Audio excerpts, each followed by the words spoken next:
Uma das meninas que eu entrevistei passou fome, porque vendeu as coisas de casa para poder dar oferta na igreja, porque o pastor tinha uma estratégia muito agressiva e uma promessa muito recompensadora de que se você der 1.000, você vai ter 2.000. É a teologia da prosperidade. Quanto mais você se sacrifica, quanto mais você dá, mais você vai ter. Para mim isso é cruel, cara. Demais. Para mim isso é vil.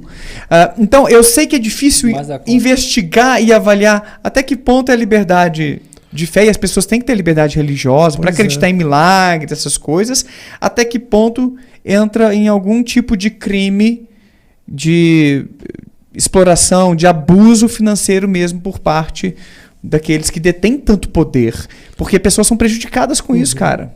É porque teve até aquele caso lá de, por exemplo, jogos de azar, que é punido severamente, aquele jogo do tigrinho que está no auge aí, digamos assim.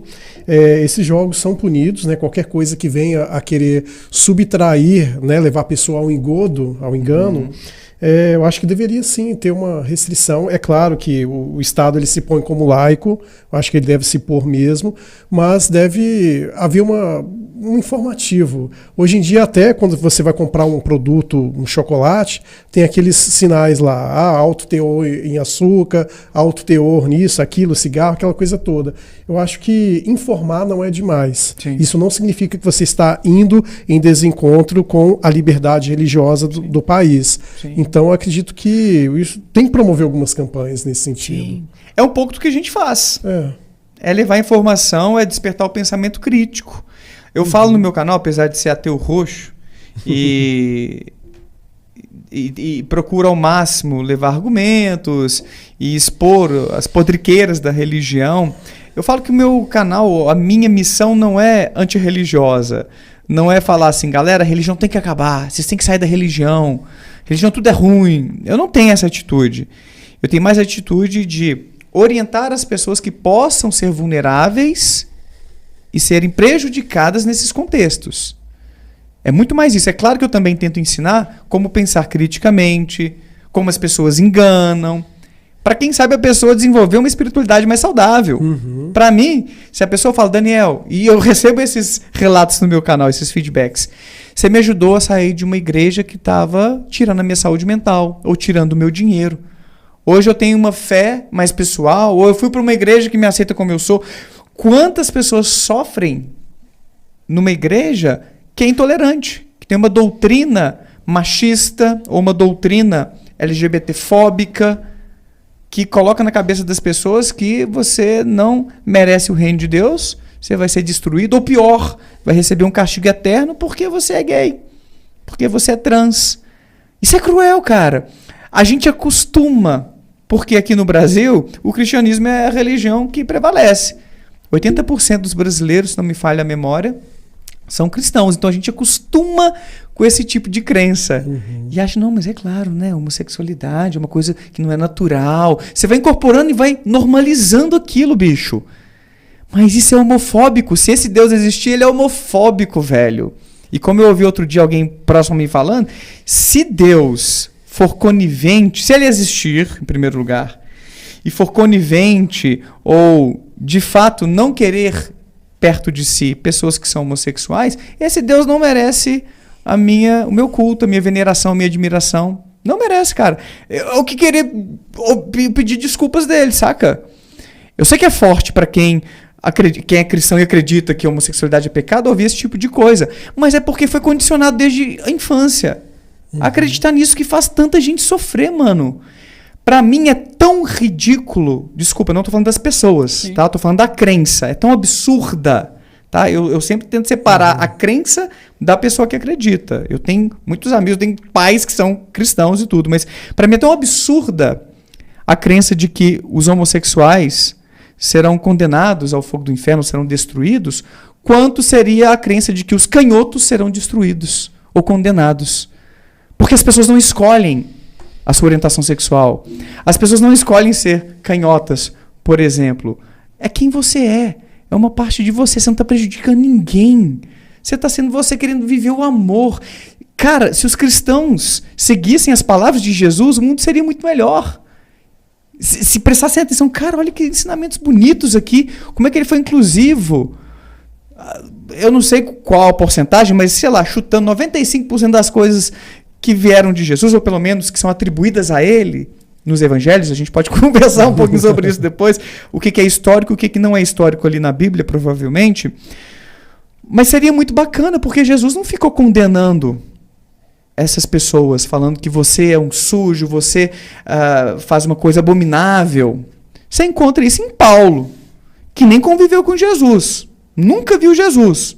Conversou com Tiago, supostamente, que seria irmão de Jesus, e talvez Pedro, que passaram coisas para ele. E ele foi lá e registrou depois.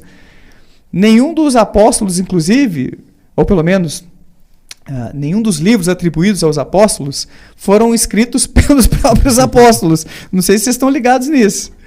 É uma coisa que os historiadores manjam muito, mas quem aprende isso na faculdade de teologia, como minha sogra que estudou teologia, ela que legal. É teóloga. Lá, em muitas faculdades, isso é ensinado. Evangelho de João foi escrito cerca de 90 anos depois da morte de Jesus. Final do século I e início do século II, alguma coisa por aí. As estimativas dançam um pouquinho, mas João não teria 90 e tantos anos escrevendo aquilo, será? Bom, a maioria das pessoas que andavam com Jesus era analfabeta.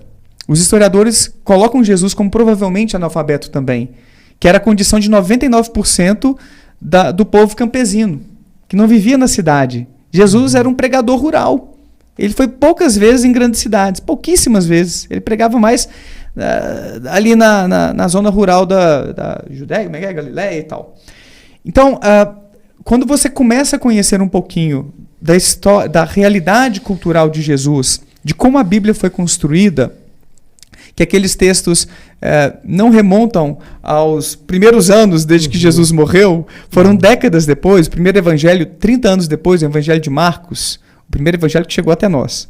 Porque Marcos se baseou, eu acho que Lucas um pouquinho também, no evangelho que foi perdido. Então existem evangelhos perdidos também. No início era a oralidade que prevalecia, as pessoas passavam o que elas viram de Jesus de boca em boca, de geração em geração, uns para os outros, tendo, infelizmente, o problema do telefone sem fio, que a gente vai perdendo a qualidade da informação, a acurácia daquelas informações. Isso explica, em grande medida, como os feitos extraordinários foram sendo atribuídos a Jesus. Também tem o fato do Concílio de Nicéia colocar na Bíblia só o que eles achavam favorável, conveniente, eles, né? Isso também. Por que certos livros foram escolhidos e outros não? Tem o evangelho, se não me engano, de Tomé, em que Jesus nem foi crucificado. Então, a gente conhece a Bíblia, entra em contato e pensa assim, foram os apóstolos que estavam tomando nota no pé de Jesus, do que ele falava, estavam escrevendo tudo ali para compilar isso tudo depois. Não é. Não, mano. Isso, no início, a galera só passava de boca em boca para os seus filhos, para os seus parentes, algumas coisas que eles teriam visto, ouvido de Jesus, gente analfabeta. Tudo bem, não estou dizendo que não possam se lembrar de coisas acuradamente, tudo, tá? Mas quanto mais longe da fonte, daquilo que aconteceu, uma pessoa vai lá e registra, tá? Quanto mais pessoas entre o registro e os acontecimentos existem, menos acurada é aquela informação final. Para piorar, né, tem estudo que o Wilter falou, vários livros, vários evangelhos foram escritos sobre Jesus que não convinha canonizar, não convinha trazer aqui para o compêndio, porque, esse é meio problemático, isso aqui e aquilo ali. Esse aqui vai ser cancelado, não vai dar. Isso aqui vai ser cancelado, que ficou de fora, que aquilo ali não veio a compor, fora as adulterações. O primeiro vídeo do meu canal é sobre isso. Eu li um livro, fiquei impressionado. O que Jesus disse, o que Jesus não disse, quem mudou a Bíblia e por quê. Do Bart Ehrman, que é historiador e fez o seminário, ele era evangélico, renascido, super crente, e aí foi descobrindo esse tanto de coisa que eu estou falando para vocês, incluindo as adulterações sofridas pela Bíblia, e aí ele falou, caramba, tem que ter muita fé e tem que ter sorte para que a fé de fato bata com a realidade disso aqui ser a palavra de Deus, porque isso foi tão alterado ao longo do tempo, teve tantas mãos humanas daqui. Tradução. E mais do que tradução, os 12 últimos versículos de Marcos são adulterações tardias sofridas pelo texto. O original não tinha nada depois que as Marias e Salomé chegaram no sepulcro, né? E não encontraram Jesus lá dentro, e tinha uma pessoa vestida de branco, que alguns interpretam como um anjo e tal. Dependendo do evangelho, são dois, não são um. Tem as contradições da Bíblia também, inclusive. Elas saem correndo assustadas e acabava ali a história de Marcos, que é o mais antigo daqueles que foram canonizados e que tem uma qualidade histórica até melhor, muito melhor do que João. Marcos e os outros sinóticos, entre 20% e 30% de historicidade, conforme algumas estimativas. 70% é teologia pura, ou seja, lendas, mitos. João, 10% de historicidade, 90% mitos. Mas, enfim, com o passar do tempo, os pais da igreja, os teólogos foram vendo assim, comparando, caramba, mano, elas vão embora assustadas porque Jesus não estava ali no sepulcro. Ficou meio esquisito, né? Ele não apareceu para ninguém. Provavelmente essa é uma hipótese dos historiadores, dos exegetas, enfim, que estudam isso.